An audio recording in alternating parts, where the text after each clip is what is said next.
दिनेश मेरसी। धन्यवाद सभापति महोदय। राजस्थान स्वास्थ्य का अधिकार विधेयक 2022 पर मुझे बोलने का मौका दिया।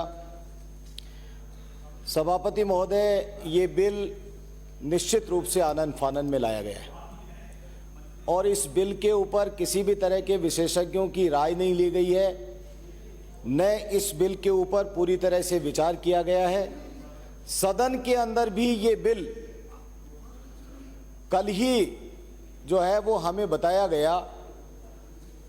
ऐसी स्थिति के अंदर मैं विनम्रता के साथ में और बहुत संक्षेप में मेरी बात कहना चाहता हूं। माननीय चिकित्सा मंत्री महोदय यहां विराजमान है कि जब तक हम इंफ्रास्ट्रक्चर को मजबूत नहीं करेंगे, जब तक हम अस्पतालों के अंदर डॉक्टर्स, चिकित्साकर्मी, टेक्नीशियंस, स्टाफ की पूर्ति नहीं करेंगे, तब तक इस बिल का कोई मायने नहीं है।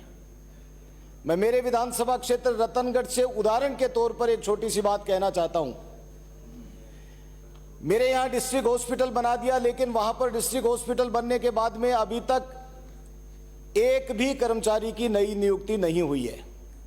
17 विशेषज्ञों के पद होने के बावजूद वहां पर एक विशेषज्ञ के रूप में काम कर रहा है। ऐसी स्थिति के अंदर ये राइट टू हेल्थ बिल का कोई मायने नहीं रह जाएगा। कानून बहुत बने हैं, लेकिन यदि कानून बनने के बाद उस कानून की पालना नहीं होगी तो निश्चित रूप से जनता के साथ में हम धोखा करेंगे, छलावा करेंगे। और आप लोगों को कह दी, उन बातों को रिपीट नहीं करना चाहूंगा, लेकिन मैं आपसे ये बात जरूर गुजारिश करना चाहूंगा, इल्तिजा करना चाहूंगा कि ये जो शुद्ध खाद्य पदार्थ और जो मिलावटी पानी, ये बिल में इसका जिक्र किया गया है, जब तक हम ये नहीं देंगे तब तक इस बिल का कोई मायने नहीं होगा। शुद्ध के लिए युद्ध अभियान चलाया जाता है, लेकिन डाक के 3 पात, एक बार वो अभियान चलता है, उसके बाद में उस अभियान के ऊपर वो रिजल्ट आता है, रिजल्ट एंड में रिजल्ट देखते हैं तो 0 रिजल्ट आता है। पानी के लिए अभी बताया ही है, हमारे यहां जो पानी आता है, मेरे चूरू जिले के अंदर जो पानी आता है, दांत देख करके कोई कह देता है कि ये सरदार शहर का रहने वाला है। सीवरेज का पानी हमारे यहां पाइपलाइन के अंदर आता है। ऐसी स्थिति के अंदर जब तक हम इनके ऊपर पूरी तरह से निगरानी करने के बाद उनमें सुधार नहीं लाएंगे, तब तक इस बिल का कोई मायने नहीं रह जाएगा।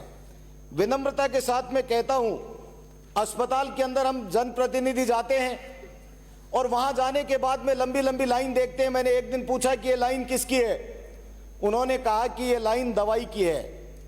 दवा के लिए लंबी लाइन में 1.5 घंटा लाइन में लगना पड़ता है, 2 घंटे लाइन में लगना पड़ता है। मैंने कई बार कहा कि काउंटर्स बढ़ा दीजिए। आप काउंटर बढ़ाएंगे तो लोगों को जो सुविधा है, बीमार आदमी कितनी देर लाइन में लगेगा, लेकिन दवा के काउंटर्स के ऊपर लंबी लाइनें लगती हैं। लंबी लाइन लगने के बाद में वो जब दवाई के काउंटर पर जाता है दवा लेने के लिए, जब उसका नंबर आता है तो कह दिया जाता है कि ये 4 दवाई नहीं, और ये 4 दवाई बाहर दवाई की दुकान से ले लो। ये इस तरह का खेल एक जगह नहीं होता है, ये पूरे राजस्थान के अंदर होता है। मैं विनम्रता के साथ में निवेदन कर रहा हूं सरकार से कि इंफ्रास्ट्रक्चर डेवलपमेंट के बाद ही इस तरह के बिल को लाया जाए, क्योंकि और इस बिल के ऊपर क्या दिक्कत है, इसके ऊपर चर्चा करनी होनी चाहिए।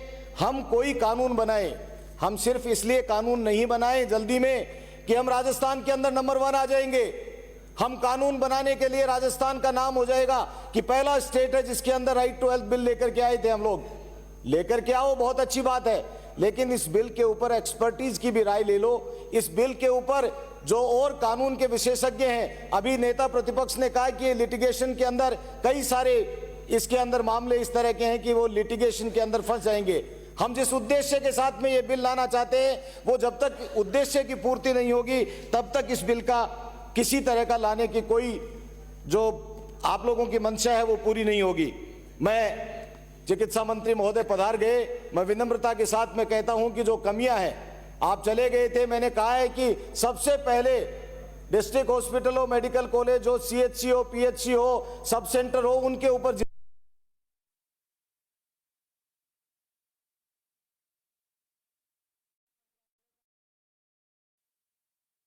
कि आपने कहीं कहीं तो पूरी जगह खाली पड़ी थी, कहीं कहीं सरप्लस बैठे थे, एक ही जगह पर लंबे बैठे हुए थे। और मैं ये कहता हूं कि ये जो धरती के ऊपर भगवान दूसरे भगवान के रूप में जो डॉक्टर्स हैं, मैं उनकी किसी तरह की कोई बुराई नहीं करता हूं, लेकिन एक जगह जम जाने के बाद में जिस तरह की दादागिरी उन लोगों की होती है, मैंने दूसरे की नहीं देखी है। आप हिम्मत करिए चिकित्सा मंत्री महोदय, और ये जो असमानता को दूर करके और बाकी और भर्तियां करनी है, जैसे भी करना है, इसको आप पूरी तरह से यदि लागू नहीं करेंगे।